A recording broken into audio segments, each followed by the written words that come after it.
Good morning friends. तो friends अभी हम आप लोगों के लिए लेकर आए हैं ज्योग्राफी का पार्ट 2, जबकि पार्ट 1 हम लोग पहले ही डिस्कस कर चुके हैं।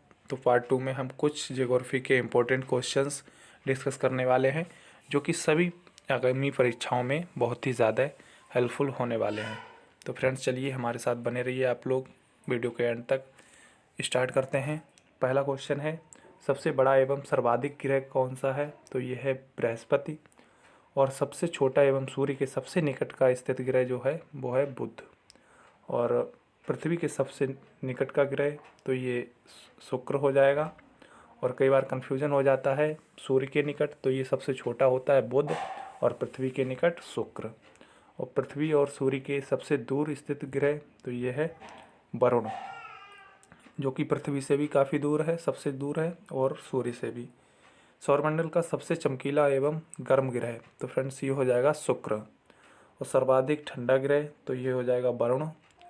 नेक्स्ट क्वेश्चन है हमारा, सबसे अधिक उपग्रहों वाला ग्रह तो फ्रेंड्स ये हो जाएगा बृहस्पति। 92 उपग्रह है, बहुत ही ज़्यादा इम्पोर्टेंट क्वेश्चन है ये। बिना उपग्रहों वाला ग्रह तो फ्रेंड्स ये भी बहुत ही ज़्यादा इम्पोर्टेंट क्वेश्चन है, बुध एवं शुक्र। लाल ग्रह तथा नीला ग्रह किसको कहते हैं? तो ये मंगल को लाल ग्रह और पृथ्वी को नीला ग्रह कहते हैं। पीला ग्रह हरा ग्रह किसे कहते हैं? तो बृहस्पति को पीला और वरुण को हरा ग्रह। भोर का तारा, सांझ का तारा, पृथ्वी की बहन जुड़वा ग्रह कौन कहलाता है? तो फ्रेंड्स ये कहलाता है शुक्र, बहुत ही ज़्यादा इम्पोर्टेंट है। अगला प्रश्न है हमारा, सूर्य का प्रकाश पृथ्वी पर पहुंचने में कितना समय लगता है? तो फ्रेंड्स ये लगता है 8 मिनट 20 सेकेंड। और चंद्रमा के प्रकाश को पृथ्वी पर पहुंचने में लगा समय तो ये लगता है 1.3 सेकेंड, यानी 2 मिनट से भी कम। सूर्य का प्रमुख संगठक तो फ्रेंड्स सूर्य के अंदर जो गैसें हैं उनमें हाइड्रोजन 74% होती है, और हीलियम जो होता है वो 25% होता है। तो ये दो मेजॉरिटी गैस वाली जो गैस हैं इसमें उपलब्ध होती हैं। और सूर्य की ऊर्जा का स्रोत तो ये होता है नाभिकीय संलयन, और परमाणु ऊर्जा का जो स्रोत होता है वो नाभिकीय विखंडन होता है। कई बार एग्जाम में पूछा जाता है, बहुत ही ज़्यादा इम्पोर्टेंट है। पृथ्वी का भूमध्य रेखीय व्यास तो फ्रेंड्स ये होता है 12,756 किलोमीटर। और पृथ्वी का ध्रुवीय व्यास तो ये होता है 12,714 किलोमीटर। नेक्स्ट है, पृथ्वी का विषुवतीय व्यास तो ध्रुवीय व्यास से थोड़ा ज़्यादा जो है 42 किलोमीटर अधिक होता है। पृथ्वी का अपनी धुरी पर झुकाव जो है वो 23 डिग्री अक्षांश होता है। और पृथ्वी का अक्ष पर घूर्णन जो है वो पश्चिम से पूर्व की ओर घूमती है।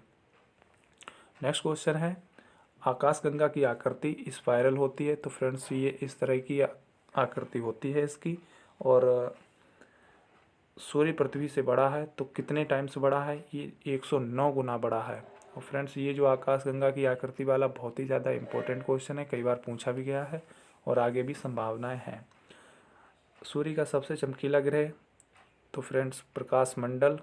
सूर्य का सबसे चमकीला सतह जो है वो प्रकाश मंडल है। सूर्य का बाह्यतम परत कहलाती है तो ये किरीट कैरोना कहलाती है। ये भी प्रीवियस ईयर क्वेश्चन है। अंतरिक्ष में तारामंडलों की संख्या तो 89 है। और ब्रह्मांड में विस्फोटी तारा को क्या कहते हैं? तो फ्रेंड्स ये कहते हैं अभिनव तारा। अगला प्रश्न है हमारा, चंद्रमा पर दिन रात का तापमान क्रमशः दिन का होता है हमारा 100 डिग्री सेल्सियस, और रात का हो जाता है -180 डिग्री सेल्सियस।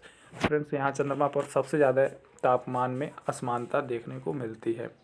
और सूर्य का व्यास की बात करें तो ये हो जाएगा 13,92,000 किलोमीटर। सौरमंडल का सबसे बड़ा उपग्रह तो ये है गैनीमेड, जो कि बृहस्पति का है उपग्रह है। और सौरमंडल का सबसे छोटा उपग्रह तो ये है डीमोस, जो कि मंगल ग्रह का है। और मंगल ग्रह के दो उपग्रह हैं, डीमोस और फोबोस। शनि का सबसे बड़ा उपग्रह तो फ्रेंड्स ये हो जाएगा टाइटन, और वलय युक्त उपग्रह जो है वो शनि है। अगला प्रश्न है हमारा, सबसे कम समय में सूर्य का चक्कर लगाने वाला ग्रह तो फ्रेंड्स ये है 88 डेज में बुध ग्रह सूर्य के सबसे कम समय में चक्कर लगाने वाला ग्रह है। और फ्रेंड्स ये सबसे छोटा ग्रह भी कहलाता है, सबसे छोटा ग्रह है। सबसे अधिक समय में सूर्य के चक्कर लगाने वाला तो वरुण है, जो कि सबसे दूर स्थित है। और पृथ्वी के विपरीत दिशा में चक्कर लगाने वाले दो ग्रह हैं, शुक्र और अरुण। ये बहुत ही ज़्यादा इम्पोर्टेंट है, कई बार पूछा जा चुका है। सर्वाधिक चमकीला ग्रह तो फ्रेंड्स ये है साइरस, जिसे डॉग स्टार के नाम से भी जानते हैं, ये भी बहुत इम्पोर्टेंट है। और सौर दिवस की जो अवधि है वो फ्रेंड्स ये होती है 24 आवर। सूर्य के केंद्र सतह का तापमान तो केंद्र का जो होता है वो 15 मिलियन डिग्री सेल्सियस, और जो सतह का तापमान होता है वो 6000 डिग्री सेल्सियस होता है। अगला प्रश्न है, किस ग्रह पर सूर्य पश्चिम में उगता है? तो अरुण और शुक्र ये पश्चिम में उगते हैं, अभी हमने आपको बताए थे। सी ऑफ ट्रैंक्विलिटी स्थित है तो चंद्रमा पर स्थित है, और पृथ्वी का एकमात्र उपग्रह भी चंद्रमा है। और फ्रेंड्स पृथ्वी तथा सूर्य के निकटतम तारा तो ये सूर्य पृथ्वी के निकटतम तारा है, और सूर्य के निकटतम जो है वो प्रैक्सिमा सेंचुरी है। अगला है, चंद्रमा द्वारा पृथ्वी का परिक्रमा में लगा समय तो ये चंद्रमा द्वारा जो लगता है वो 27 दिन और लगभग जो है 8 घंटे। और शनि सूर्य के चारों ओर चक्कर लगाता है तो ये 29 वर्ष। निकट तारे के प्रकाश को पृथ्वी में पहुंचने में लगा समय तो ये 4.2 वर्ष लगता है। क्षुद्र ग्रह स्थित है तो ये मंगल एवं बृहस्पति के बीच क्षुद्र ग्रह स्थित है। और सबसे बड़ा जो ग्रह यहाँ पे जो है क्षुद्र ग्रह है वो है सेरेस। बढ़ते हैं नेक्स्ट क्वेश्चन की तरफ। हेलीपुच्छल तारा दिखाई देता है तो फ्रेंड्स ये 76 वर्षों बाद दिखाई देता है, और अब ये जो है 2062 में दिखाई देगा। और नेक्स्ट क्वेश्चन है हमारा, चंद्र ग्रहण होता है जब पृथ्वी सूर्य और चंद्रमा के बीच आ जाती है। तो फ्रेंड्स ये होता है हमारा सूर्य और ये होता है चंद्रमा, और पृथ्वी जो है वो यहाँ पे आ जाती है तो ये चंद्र ग्रहण कहलाता है। और वहीं बात करें सूर्य ग्रहण कब होता है तो चंद्रमा पृथ्वी और सूर्य के बीच आ जाता है। तो फ्रेंड्स ये होता है हमारा सूर्य और ये होती है हमारी पृथ्वी, और चंद्रमा यहाँ पर आ जाता है तब ये सूर्य ग्रहण होता है। और फ्रेंड्स ये एक समान रेखा में हो ये भी एक कंडीशन होती है। तारे का रंग सूचक उसके ताप से होता है, ये भी आप लोग देख लीजिए। नेक्स्ट क्वेश्चन जो है हमारे काफ़ी इम्पोर्टेंट है, बहुत ही ज़्यादा। भारत में प्रमुख भौगोलिक उपनाम जो है हम यहाँ पे डिस्कस करने वाले हैं सारे के सारे। ईश्वर का निवासी स्थान प्रयागराज को कहते हैं। पहले इसका नाम इलाहाबाद था, अब बदलकर प्रयागराज कर दिया गया है, जो कि उत्तर प्रदेश में पड़ता है। और उत्तर प्रदेश की जो हाई कोर्ट उच्च न्यायालय जो है वो भी हमारा प्रयागराज ही है। और ये जो भारत का सबसे बड़ा उच्च न्यायालय है वो भी इलाहाबाद हाई कोर्ट ही है। 5 नदियों की भूमि तो ये पंजाब है, और पंजाब की राजधानी चंडीगढ़ है। भगवंत मान जी की यहाँ पर अभी सरकार है। 7 टापुओं का नगर तो फ्रेंड्स ये है मुंबई, जो कि महाराष्ट्र की राजधानी है। बुनकरों का शहर तो ये पानीपत, जो कि हरियाणा का एक औद्योगिक नगर है। अंतरिक्ष का शहर तो ये बेंगलुरु, जो कि कर्नाटक की राजधानी है। डायमंड हार्बर कोलकाता पश्चिम बंगाल की राजधानी है। इलेक्ट्रॉनिक नगर भी बेंगलुरु को कहते हैं, और त्योहारों का नगर मदुरई को कहते हैं। स्वर्ण मंदिर अमृतसर में, जो कि पंजाब में पड़ता है। महलों का शहर तो कोलकाता, जो कि पश्चिम बंगाल में है। अगला प्रश्न है, नवाबों का शहर उत्तर प्रदेश में, जो कि उत्तर प्रदेश की राजधानी लखनऊ को कहा जाता है।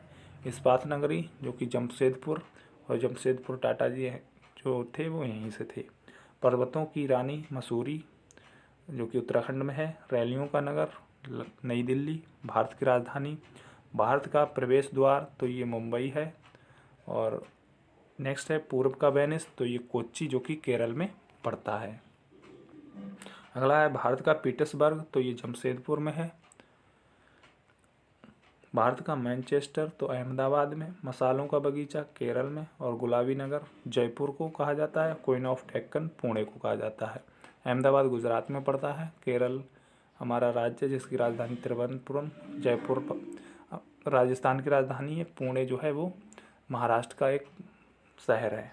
भारत का हॉलीवुड तो मुंबई जो कि महाराष्ट्र की राजधानी है।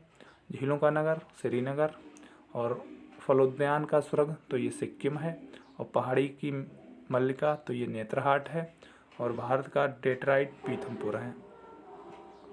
सारे के सारे इम्पोर्टेंट भौगोलिक उपनाम हैं तो ये पूछे जाते हैं। पूर्व का पेरिस जयपुर को कहा जाता है। सॉल्ट सिटी तो ये गुजरात को और सोया प्रदेश मध्य प्रदेश को कहा जाता है क्योंकि यहाँ पर सबसे ज़्यादा सोयाबीन पाई जाती है जो कि प्रोटीन का सबसे बड़ा स्रोत होता है। मलय का देश तो फ्रेंड्स ये होता है कर्नाटक। दक्षिण भारत की गंगा कावेरी कहलाती है और काली नदी जो है वो शारदा और ब्लू माउंटेन नीलगिरी पहाड़ियों को ब्लू माउंटेन कहा जाता है। अगला प्रश्न है एशिया के अंडों की टोकरी तो आंध्र प्रदेश को कहा जाता है और राजस्थान का जो हृदय है वो अजमेर को कहा जाता है। अगला प्रश्न है हमारा सुरमा नगरी तो इसको बरेली को कहा जाता है सुरमा नगरी और खुशबुओं का शहर तो ये कन्नौज को और काशी की बहन गाजीपुर को। लीची नगर लीची एक फल होता है तो लीची नगर जो सबसे ज़्यादा होती है वो देहरादून। राजस्थान का शिमला तो ये माउंट आबू को और कर्नाटक का रतन तो मैसूर से ही टीपू सुल्तान शासक रहा। अरब सागर की राजधानी कोच्चि जो कि केरल में पड़ता है।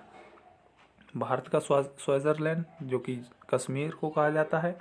पूर्व का स्कॉटलैंड तो मेघालय को और उत्तर भारत का जो मैनचेस्टर है वो कानपुर को कहा जाता है जो कि उत्तर प्रदेश का एक औद्योगिक नगर कानपुर है। मंदिरों और घाटों का नगर तो वाराणसी जो है हमारा सबसे पुराना शहर है विश्व का। धान का डलिया तो छत्तीसगढ़ को कहा जाता है। भारत का पेरिस तो ये जयपुर को कहा जाता है। मेघों का शहर या फिर मेघों का घर तो मेघालय क्योंकि यहाँ पे हमेशा बारिश होती रहती है। मेघ मतलब होता है बादल। बगीचों का शहर तो ये होता है कपूरथला जो कि पंजाब में स्थित है। पृथ्वी का स्वर्ग श्रीनगर जम्मू कश्मीर की राजधानी है। डूंगरपुर तो ये पहाड़ों की नगरी जो है वो डूंगरपुर जो कि राजस्थान में पड़ती है। भारत का उद्यान ये बेंगलुरु हो जाएगा। अगला प्रश्न है भारत का बोस्टन तो ये अहमदाबाद और गोल्डन सिटी अमृतसर को। सूती वस्त्रों की राजधानी मुंबई को कहा जाता है। पवित्र नदी तो गंगा को और वेदों में जो पवित्र नदी कहा गया है वो कहा गया है सरस्वती को। तो बहुत ही इम्पोर्टेंट क्वेश्चन है ये आप लोग ध्यान रखें। बिहार का शोक तो ये कोसी नदी शोक इसलिए कहा जाता है क्योंकि ये सबसे ज़्यादा बिहार में बाढ़ लाती है। और वृद्धगंगा गोदावरी। नेक्स्ट क्वेश्चन है पश्चिम बंगाल का शोक तो ये दामोदर नदी है जो कि पश्चिम बंगाल में सबसे ज़्यादा बाढ़ लाने वाली नदी है। कोट्टायम की दादी मलयाला और जुड़वा नगर सिकंदराबाद और हैदराबाद जो कि तेलंगाना की राजधानी हैदराबाद है और वहीं से 5 किलोमीटर दूरी पर स्थित एक शहर सिकंदराबाद है। ताला नगरी तो ये अलीगढ़ है जो कि यूपी का एक शहर है। और राष्ट्रीय राजमार्गों का चौराहा ये कानपुर है। पेठा नगरी ये आगरा। भारत का टॉलीवुड ये जो हो जाएगा कोलकाता। वन नगर तो ये देहरादून है और जो वन सर्वेक्षण संस्थान भी देहरादून में है। और सूर्य नगरी तो फ्रेंड्स ये हो जाएगा जोधपुर। सूर्य नगरी जो जोधपुर और सुरमा नगरी बरेली और सूर्य मंदिर वो हो जाएगा कोणार्क उड़ीसा वाला। तो ये लोग आप लोग जो है कन्फ्यूजन ना हो। राजस्थान का गौरव चित्तौड़गढ़ हो जाएगा। चित्तौड़गढ़ का किला। कोयला की नगरी तो ये धनबाद हो जाएगा। अगला क्वेश्चन जो है हमारे काफ़ी इम्पोर्टेंट होने वाले हैं। ज्योग्राफी वन लाइनर क्वेश्चंस हैं ये सारे के सारे और ये जो हैं सारे के सारे प्रीवियस ईयर्स क्वेश्चन हैं। सुएज नहर की बात करें तो ये किस किस को जोड़ती है तो ये लाल सागर और भूमध्य सागर को जोड़ती है। वो बहुत ही ज़्यादा इम्पोर्टेंट हैं, परीक्षा की दृष्टि से आपको हेल्पफुल होने वाले हैं। अगला प्रश्न है, पनामा नहर किसको जोड़ती है? तो प्रशांत महासागर एवं अटलांटिक महासागर को जोड़ती है। कील नहर किसे जोड़ती है? तो उत्तरी सागर और बाल्टिक सागर को। विश्व का सबसे लंबा समुद्र सेतु किस खाड़ी पर बनाया गया है? तो ये बनाया गया है जियाओजू खाड़ी पर। अगला प्रश्न है, आसवानवाद उच्च बांध कहाँ स्थित है? तो ये मिस्र में स्थित है, जो कि हमारा नील नदी पर स्थित है। और नील नदी का वरदान जो है वो मिस्र देश को कहा जाता है, जिसे इंग्लिश वाले बोलते हैं इजिप्ट, इंग्लिश में भी बोलते हैं इजिप्ट। वायुमंडल में सबसे अधिक कौन सी गैस है? तो फ्रेंड्स ये है वायुमंडल में नाइट्रोजन, जो कि 78% है। और ओजोन परत कहाँ अब स्थित है? तो ये समताप मंडल पर स्थित है। और समताप मंडल पर ही हमारे जो भी वायुयान हैं ये सभी समताप मंडल पर ही उड़ाए जाते हैं। पृथ्वी की सतह से ओजोन परत पर ऊंचाई कितनी है? तो फ्रेंड्स ये है 1520 किलोमीटर। पृथ्वी पर सबसे उच्चतम तापक्रम कहाँ रिकॉर्ड किए जाते हैं? तो ये किए जाते हैं उत्तरी अक्षांश पर, 20 उत्तरी अक्षांश पर। ये जो है थोड़ा आप लोग देख लीजिए। अगला प्रश्न है, साफ रात में रातों की अपेक्षा अधिक ठंडी क्यों होती है? तो ये होती है विकिरण के द्वारा। बैरोमीटर में पारे के तल की अचानक गिरावट, तो अगर अचानक गिरावट हो जाए तो तूफान आएगा।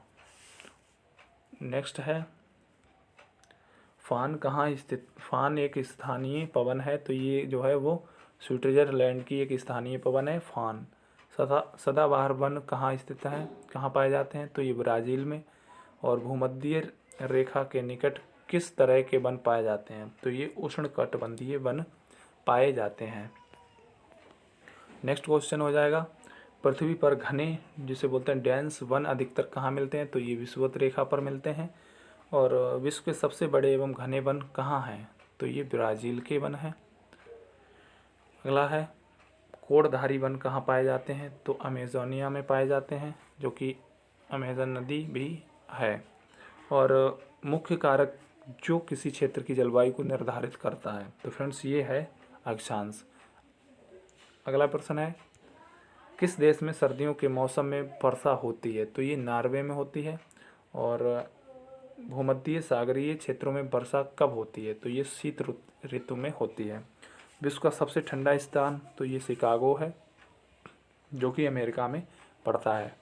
जिप्सी लोगों का मूल स्थान कहाँ था? तो फ्रेंड्स ये था भारत में। पिग्मीज कहाँ निवासी हैं? तो ये अफ्रीका के निवासी हैं पिग्मी।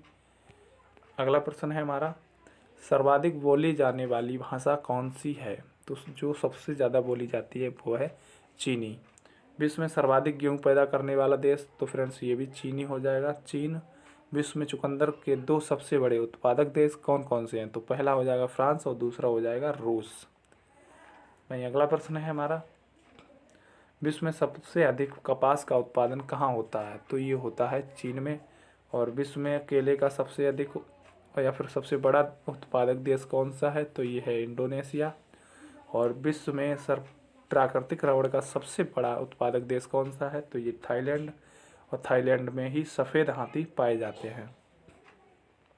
अगला प्रश्न है, ज्योग्राफी के कुछ इम्पोर्टेंट वन लाइनर क्वेश्चन हैं ये, जो कि काफ़ी इम्पोर्टेंट हैं।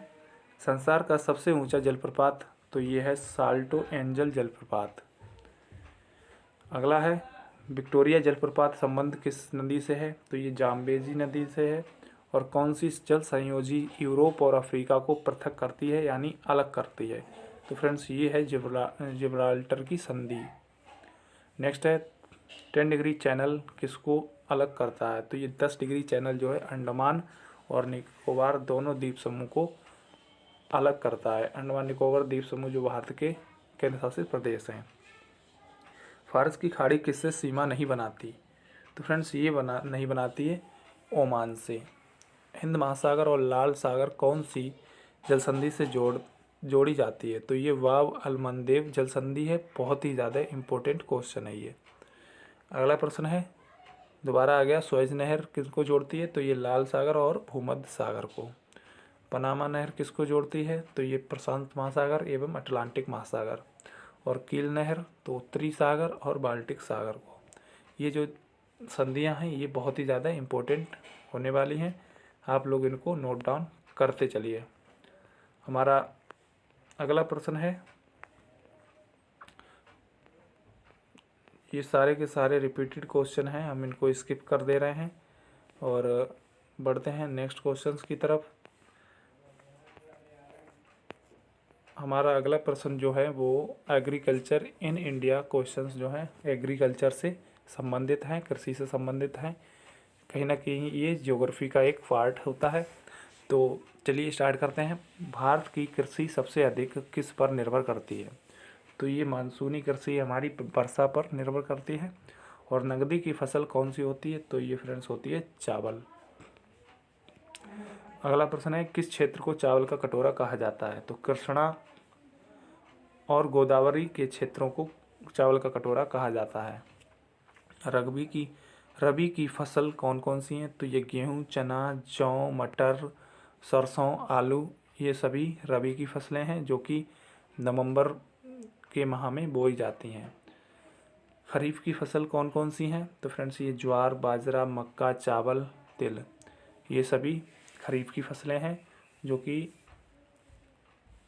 जुलाई के समथिंग बोई जाती हैं। और जायद की फसल कौन कौन सी हैं? तो फ्रेंड्स ये है खरबूजा, ककड़ी, जो कि मार्च अप्रैल में बोई जाती हैं। किस क्षेत्र को चावल का कटोरा कहा जाता है? तो फ्रेंड्स ये कहा जाता है, अभी हमने आपको बताया, कृष्णा और गोदावरी के क्षेत्रों को। अगला प्रश्न है, भारत में सबसे अधिक कौन सी फसल उगाई जाती है? तो ये धान की फसल भारत में सबसे ज़्यादा उगाई जाती है और सबसे ज़्यादा भारत में खाने वाला खाद्यान्न भी धान ही है। और धान के उगाने के या फिर पैदावार के क्षेत्र में पश्चिम बंगाल नंबर 1 पर है। फल उत्पादन में भारत का कौन सा स्थान है? तो ये द्वितीय है। और हरित क्रांति का जनक किसे माना गया है? तो ये डॉक्टर M.S. स्वामीनाथन को माना गया है। अगला प्रश्न है, हरित क्रांति का प्रमुख उद्देश्य क्या था? तो ये खाद्यान्न उत्पादन में आत्मनिर्भरता लाना और उनकी उत्पादन में वृद्धि करना। हरित क्रांति किस फसल पर सबसे अधिक उपयोगी रही? तो फ्रेंड्स ये रही गेहूँ और चावल पर। और दालों वगैरह पर ये जो है बहुत ही ज़्यादा बैड इम्पैक्ट पड़ा इसका। किस राज्य को भारत का धान्य भंडार कहा जाता है? तो ये कहा जाता है पंजाब को। सब्जी उत्पादन में भारत का कौन सा स्थान है? तो ये द्वितीय स्थान है। अगला प्रश्न है, नील क्रांति का संबंध किससे है? तो फ्रेंड्स ये है हमारा मत्स्य उद्योग यानी मछलियों से संबंधित है। श्वेत क्रांति संबंध किससे है? तो ये दुग्ध से संबंधित है।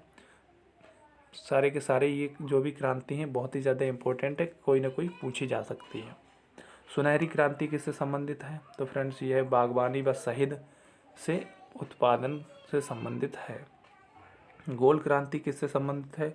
तो फ्रेंड्स कई बार उसमें ऑप्शन में रहता है गोल जो है वो अंडा या फिर आलू और टमाटर, इस तरह के ऑप्शन दिए रहे होते हैं, तो आप लोगों को कंफ्यूज नहीं होना है। आलू जो है वो गोल क्रांति से संबंधित है।